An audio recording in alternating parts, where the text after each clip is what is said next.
Frank Ramsey Jr. I entered UK in the fall of 1949 and graduated in the spring of 1954.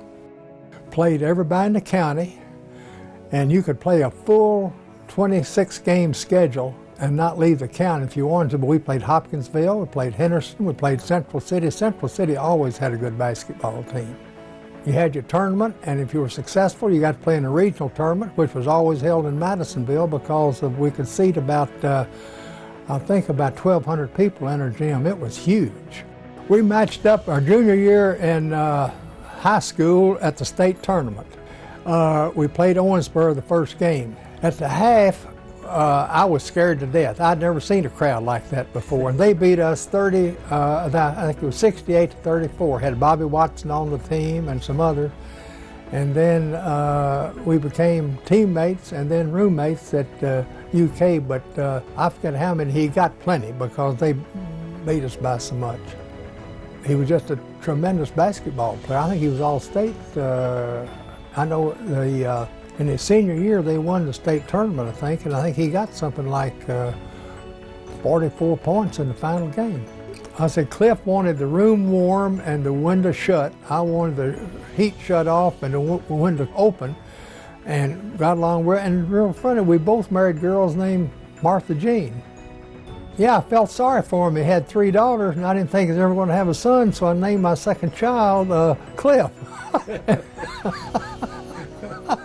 I spent one summer down to after my senior year at Western. We were playing all-star games, high school all-star games all over, and the living quarters down there were in Mr. Diddle's house. They had, Coach Diddle, they had added a kind of a wing on it for the basketball team to live in. And I spent, I guess, about 6 weeks down there, and if I had not been able to go to UK, I would have gone to Western. A friend of mine went to UK on football scholarship, so I'd like to go up and see a football game. John Baldwin, he played football there, and then I would stay in the dorm with him. And at that time, they were still playing in Alumni Gym. I think the seating capacity was something like 2,400 people.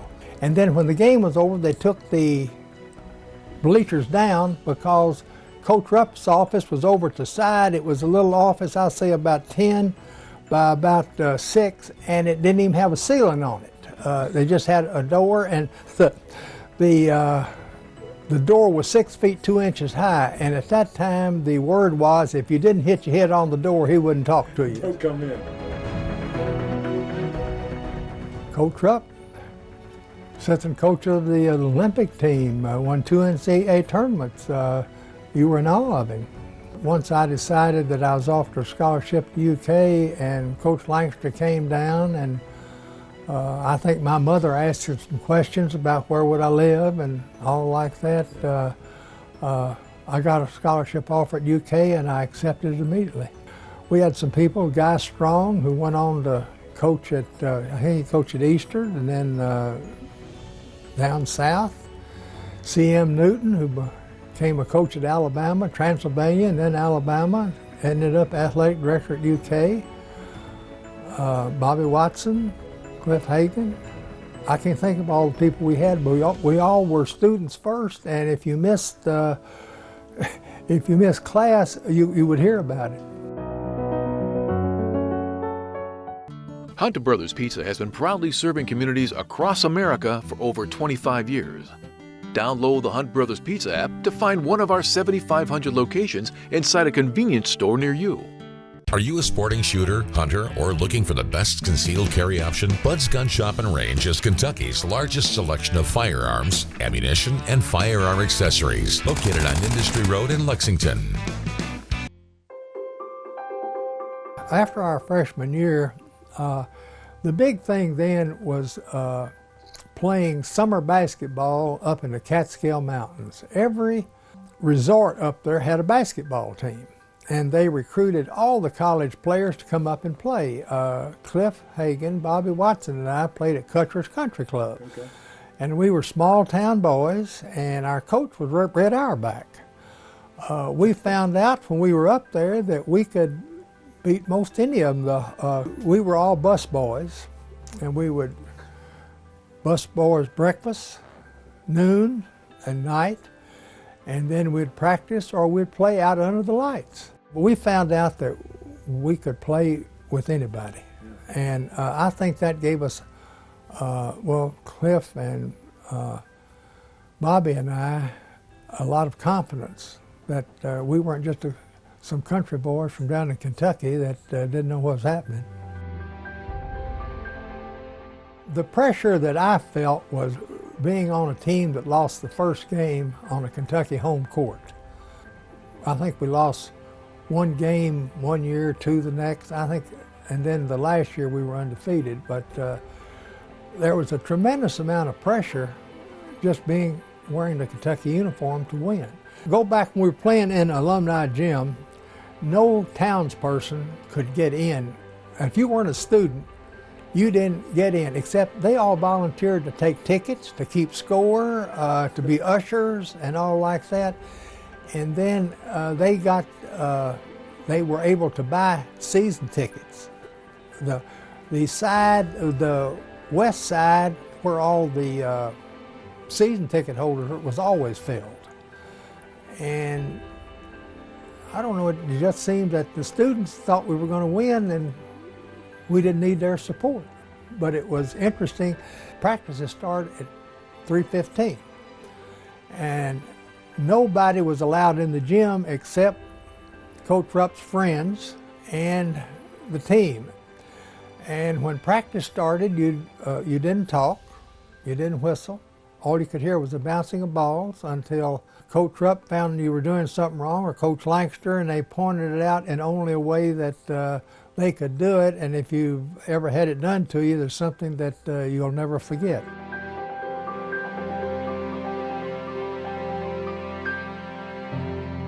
Kentucky Farm Bureau Insurance.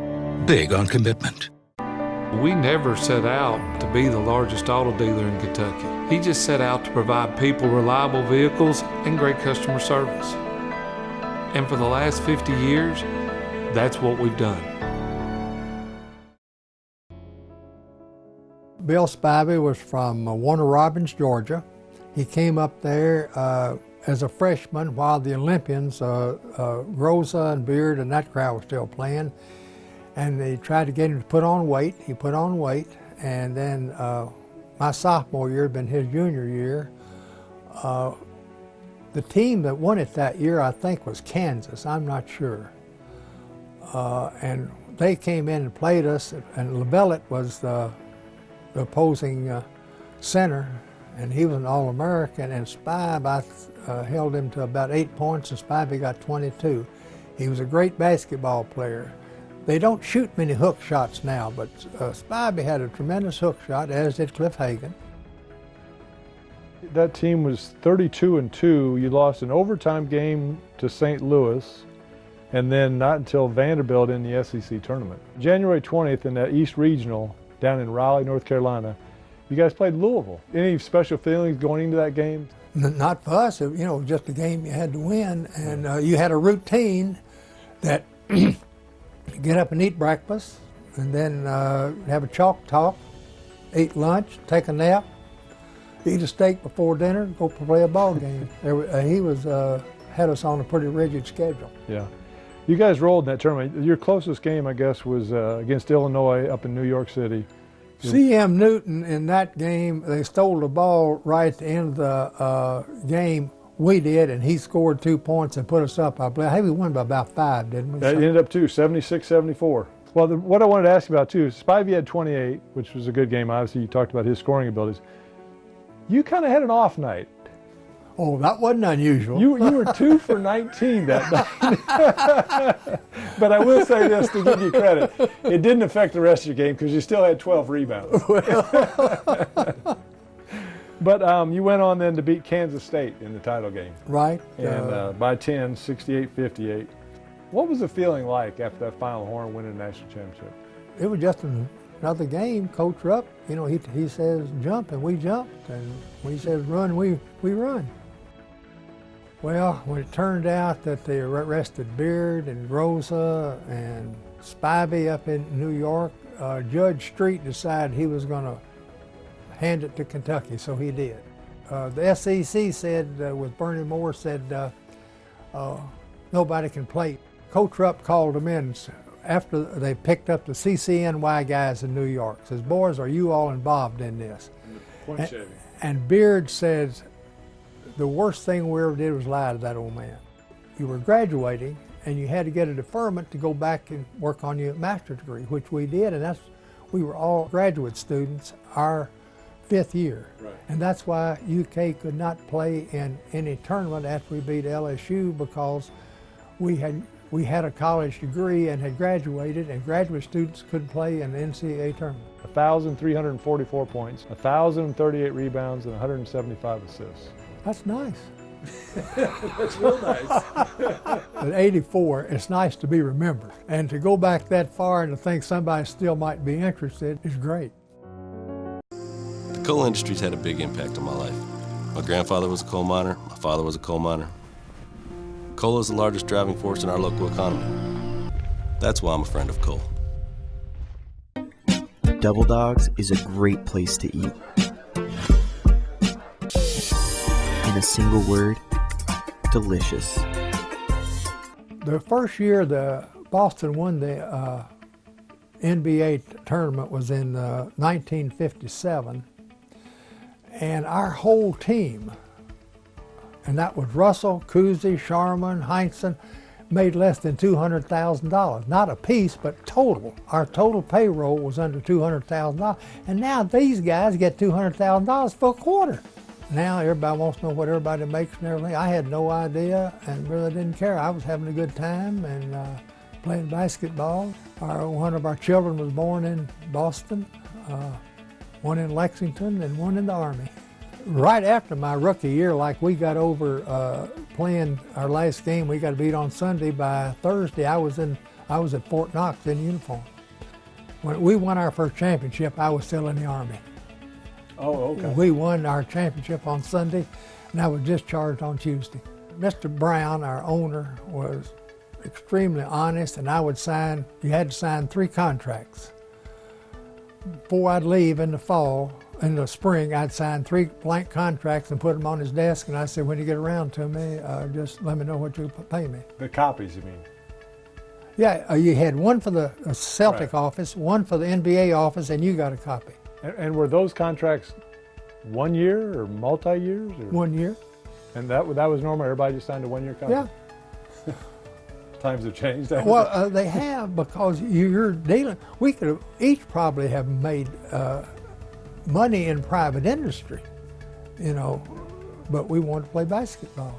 Were you ever intimidated? I mean, obviously not, because you were a big part of that group. What practices had to be unbelievable in that team? Oh, we practiced at a place called the Cambridge YMCA, and all of us wanted to work up a sweat. Well, we know Russell had to play 48 minutes a game. So we'd have all these games, the big man against the little man, but Russell couldn't play because he would just foul up the scrimmage. He wouldn't try hard, so we didn't want him to play. But we had games to play, big man against the little man. If the big man won, then the little man had to play 2-on-2, 2-on-2, until only 2 were left. And if the little man won, then the big man had to play 2-on-2, 1-on-1, and all like. It was a game, just trying to stay in shape. So Russell didn't really like to practice? Well, we didn't want him to practice. We wanted him to save his energy for the game because we knew how many minutes he had to play. What made him so good? Desire, competitiveness. He thought basketball a lot. I know we played San Francisco, and Wilt Chamberlain was the center. I think it was Wilt Chamberlain. They had a 6'11" forward named Nate Thurman, and they had another one, I can't think, and I was guarding the forward, the 6'11" guy named Nate Thurman. But when Nate would go up to shoot, I would run to the other end of the floor, and he'd look at me, and then Russell would cover for me, It was interesting. He made us a whole lot better psychologically. They knew he could block all the shots. Cousy was the first person that used behind-the-back dribble to his advantage. He had big hands, he had long arms, and he had great peripheral visions. In other words, my peripheral visions here, his was way back here. He could almost see out of the corner of his eye. He was good. He was a good competitor, good ball handler, and if you were open, he'd get you the ball. He was great. Bill Sharman was just an outstanding shooter, wasn't he? Sure was, but you had to give him a step and a half. No, we had to set a two-man pick for him to get a shot off. But if he shot, we expected it to go in. And John Havlicek came in towards the end? My last 2 years. Could you tell at that time that he was going to turn into the warrior that he was? Yes, because we couldn't get him to shoot. He'd be open, and he seemed like he was intimidated by us, you know. You'd have to tell him, shoot, John. And finally he started shooting, and the rest is history. When people say six man, I mean, I think your name is one that comes to the forefront in most everybody, the basketball fans' mind. Was that a term, like, where did Red come up with that term? Or? No, the newspaper people came up with the term. Okay. It's just the way Red used me. As I said, I was playing behind two all-star guards. How did your role as the sixth man come about for Boston? Well, I was playing behind two all-star guards, Bill Sharman and Bob Cousy. And it is a psychological thing. When a substitute comes in the game, the defensive man on the man he replaces lets up a little bit. It's just psychological. Yeah. And I was fresh, and they had to chase me, and I thought it was great myself. Rats everywhere. The small, there was no air conditioning in there. That parquet floor was made because during the Second World War, when they first started NBA, you couldn't get long boards to build a floor like they had at Madison Square Garden. So he had to get short boards and have them sawed off and put them together like a checkerboard. That's why that parquet floor is there. Were there many similarities between Red Auerbach and Adolph Rupp? They were dictators, which you had to be, each in their own way. One was dealing with married men with family. One was dealing with kids out of small towns that were coming up there. Great, they were both high on fundamentals. Red was dealing with a bunch of married guys that smoked at the half. I know I would sit over here. You had a place you sat, and across there, Heinsohn was a two-cigarette at half man. Casey Jones smoked, Sam Jones smoked, Russell smoked, and Luskatoff smoked. And Auerbach had that stinking cigar. And I'd say, listen, I got to have a knife to cut through that smoke so I can see you all. I got a call from Tripp, my oldest son. He said, Daddy, y'all having a tornado. And it wasn't too long till that house shook, and I'm sitting in the closet, and a brick fell, and I looked up, and I thought, I've got a hole in the roof. Well, when I opened the door, the whole house was out on the golf course. The only thing standing was that chimney at the end of the house and the closet I was in. Tell me about the first, when you got that call, someone telling you that you were inducted into the Naismith Hall of Fame. Okay, Heinsohn was a great practical joker. So a telegram came in, and they had misspelled some words. You have been inducted into the Naismith Hall of Fame and everything. I said, that's Heinsohn. So you thought he was just playing a joke? Yeah, I thought it was. And then all of a sudden it came out, and I called Gene. Gene was in Florida. And I said, Gene, I just got this. I said, it's Heinsohn playing another joke. But sure enough, it wasn't, and I was inducted, I think it was 62, and it was quite an honor, you know, to be inducted with all these people. How do you hope to be remembered by basketball fans? I guess somebody that contributed to a lot of winning teams, was on a winning team a lot of the times, as somebody that added something to the game, both in college and in the pros.